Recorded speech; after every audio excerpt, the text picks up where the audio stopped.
अस्सलाम वालेकुम। तो आज का टॉपिक है रोल ऑफ वाटर। वाटर का फोटोसिंथेसिस में क्या रोल है, वाटर फोटोसिंथेसिस के लिए क्यों इंपॉर्टेंट है और वाटर के बगैर फोटोसिंथेसिस क्यों नहीं हो पाता, आज की इस वीडियो में जानेंगे। और चैप्टर नंबर हमारा 4 है फर्स्ट ईयर बायो का, जिसका नाम है bioenergetics. So let's start. It's clear about discussion that carbon dioxide provide carbon to glucose. तो यहाँ पर इससे मतलब है ग्लूकोज। जो कार्बोहाइड्रेट हमारे पास बन रहा होता है, जो ग्लूकोज बन रहा होता है, उसमें कार्बन डाइऑक्साइड कार्बन प्रोवाइड करता है उसको। उसमें कार्बन डाइऑक्साइड जो है वो उसमें हेल्प करता है उसको ग्लूकोज बनाने में। लेकिन वाटर उसको प्रोवाइड करता है हाइड्रोजन और ऑक्सीजन। तो जैसा कि वाटर में हाइड्रोजन और ऑक्सीजन प्रेजेंट है, तो वो उसको हाइड्रोजन और ऑक्सीजन प्रोवाइड करता है फोटोसिंथेसिस में, ताकि वो अपना जो कार्बोहाइड्रेट है वो बना पाए। तो ये एक रॉ मटेरियल है। कार्बन डाइऑक्साइड की तरह ये भी एक रॉ मटेरियल है जो अपना ऑक्सीजन और अपना हाइड्रोजन प्रोवाइड करता है।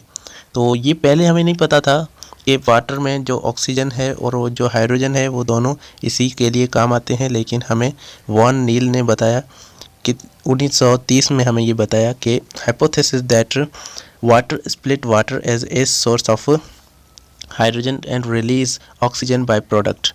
तो वाटर जो है हमारे पास, वाटर जो हम इसमें यूज़ होता है, उसमें हाइड्रोजन जो है वो NADPH बनाने में काम आता है। तो पहले NADP था, अब ये H इसमें हो जाएगा तो NADPH आ जाएगा, हाइड्रोजन इसमें चला जाएगा। और उसके बाद जो ऑक्सीजन है वो हमारे पास ऑक्सीजन बाहर जो रिलीज़ होता है, जो हम सांस लेते हैं, जो प्लांट्स बाहर एनवायरनमेंट में ऑक्सीजन छोड़ते हैं, वो वहाँ पर बाहर आ जाएगा। तो एज प्रोडक्ट के तौर पे ऑक्सीजन निकलता है और हाइड्रोजन जो है वो उसमें जो यूज़ हो जाता है। तो वाटर को प्लांट्स क्या करते हैं, तोड़ते हैं, स्प्लिट करते हैं, उनको दो पार्ट्स में तोड़ देते हैं, एक हाइड्रोजन और एक ऑक्सीजन। ऑक्सीजन को वो बाहर निकाल देते हैं एनवायरनमेंट में और हाइड्रोजन को वो NADPH बनाने में यूज़ करते हैं। This hypothesis was based on by product of photosynthetic bacteria which was sulphur instead of oxygen. तो इसका जो हाइपोथेसिस था वो ये था कि प्लांट्स जो हैं वो ऑक्सीजन क्यों निकालते हैं। ऑक्सीजन निकालते हैं वो ऑक्सीजन CO2 कार्बन डाइऑक्साइड भी प्लांट यूज़ करते हैं, H2O वाटर भी यूज़ करते हैं। तो ये जो ऑक्सीजन प्लांट्स निकाल रहे हैं, ये कार्बन डाइऑक्साइड से आता है या फिर ये वाटर से आता है। तो ये इनके पास एक कन्फ्यूजन थी।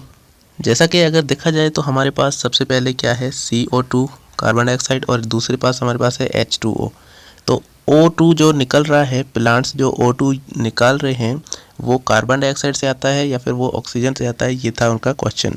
तो सबसे पहले ऑक्सीजन जो एनवायरनमेंट में निकल रही है, इसको इन्होंने क्या किया, इन्होंने एक आइसोटोप लिया ऑक्सीजन का S18, जिसका मास नंबर था 18 का उन्होंने एक आइसोटोप लिया और उसके बाद उसको पहले शिफ्ट कर दिया CO2 में उनको शिफ्ट कर दिया। और इनमें जो O2 था वो कितना था, 18 का, मतलब वो इसका आइसोटोप था।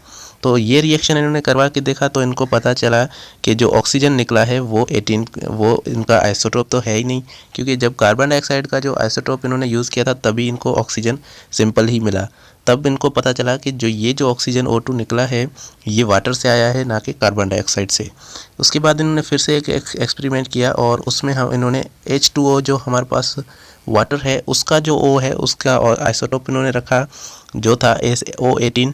और जब ये रिएक्शन हुआ तो इन्होंने देखा कि ऑक्सीजन जो रिलीज़ हुआ है प्रोडक्ट के तौर पे, वो इनका आइसोटोप था ऑक्सीजन, और ये हमारा जो था वो सच हो गया। तो फिर इन्हें पता चला कि जो भी ऑक्सीजन रिलीज़ होती है बाय प्रोडक्ट के तौर पे जो ऑक्सीजन रिलीज़ हो रही है वो वाटर से आती है, ना कि कार्बन डाइऑक्साइड से।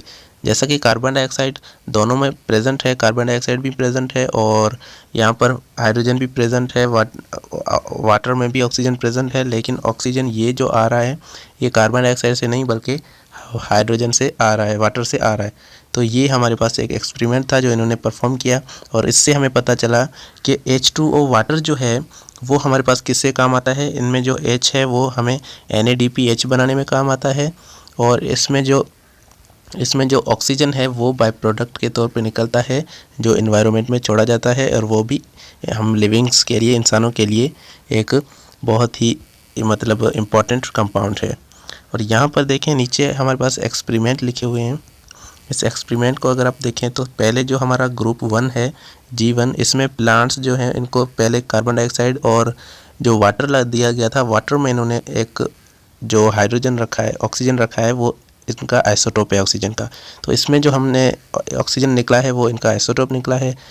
और अगर इसमें इन्होंने कार्बन डाइऑक्साइड में जब इसका ऑक्सीजन का आइसोटोप रखा तो इन्होंने देखा कि ऑक्सीजन जो है वो नॉर्मल ऑक्सीजन निकला है, ना कि, तो इनको तब जाके पता चला कि जब कार्बन डाइऑक्साइड नॉर्मल था तो ऑक्सीजन का जब हाइड्रोजन मतलब वाटर से ही ये इफ़ेक्ट हो रहा है ऑक्सीजन। तो इसका मतलब ये है कि वाटर से ही ये ऑक्सीजन निकला है। तो आज हमने ये पढ़ा कि हमारे पास जो वाटर का रोल है वो क्या है।